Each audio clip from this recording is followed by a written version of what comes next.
2020 was a brutal year. The COVID-19 crisis has crushed economic activity in many countries, exacerbated in some cases by haphazard or indeed downright hopeless leadership. Around the world, unemployment has jumped significantly and labour participation rates have fallen too. Since the start of the unemployment crisis in mid-March 2020, over 75 million people in the US have lost their jobs. 10 months later, new jobless claims are still running at 900,000 a week. The impact on younger people has been particularly severe, with youth unemployment more than doubling in April 2020 to over 27%. Yet, though the COVID-19 crisis has led to real hardship for hundreds of millions of people around the world, we've also seen stock markets boom, especially in the USA. Somehow, societal pain has translated into corporate and financial gain. In part, this has happened because the crisis has accelerated adoption of technologies that can help to make businesses more efficient, increasing productivity, but leading to job losses and reducing opportunity.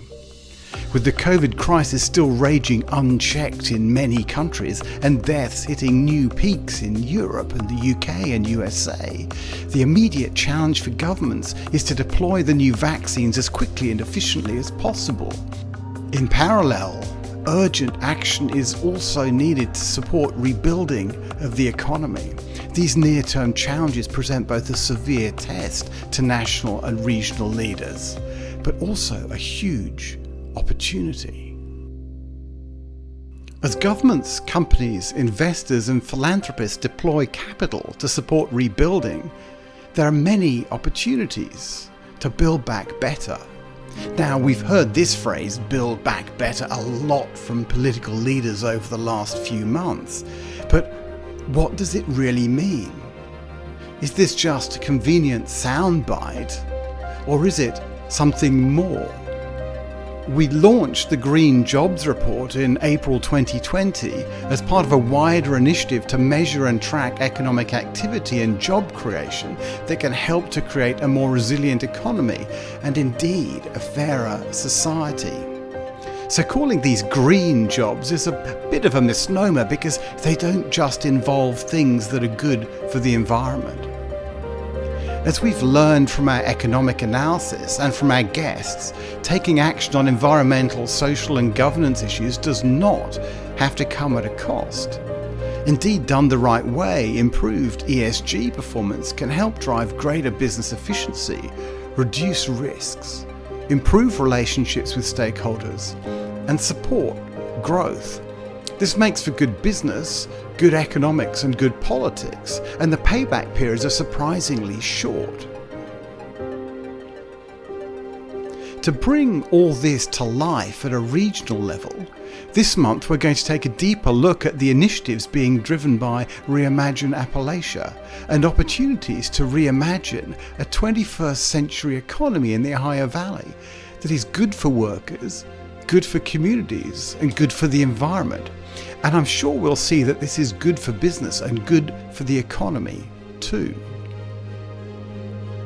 We're delighted to be joined by special guest Dr. Patricia DeMarco, visiting researcher and writer at Carnegie Mellon University and Green Sciences Institute, and Amanda Woodrum, senior researcher at Policy Matters Ohio, who has been at the heart of this initiative. As well, of course, as our regular guests, Dr. Fadhel Kaboub, Dr. Scott Fulweiler, and Amir Khalegi, who helps to bring together all the numbers. As always, ESGX Live will be down to earth, fact-based and interactive. So if you're joining us live, please do ask questions via the chat and do share a link to this event with your friends. You can just point them to live.esgx.org. If you're watching this on YouTube, then please do subscribe to the ESGX channel and use the like button to share this with others. And if you want to look back at previous episodes, they're all on our website at esgx.org. Finally, from me, Nigel Lake in New York, and my co-host Paul Herman in San Francisco, a sincere thank you to our ongoing sponsors Pottinger and Hip Investor, thanks to whom ESGX Live is free, open to all and global. We very much look forward to the discussion.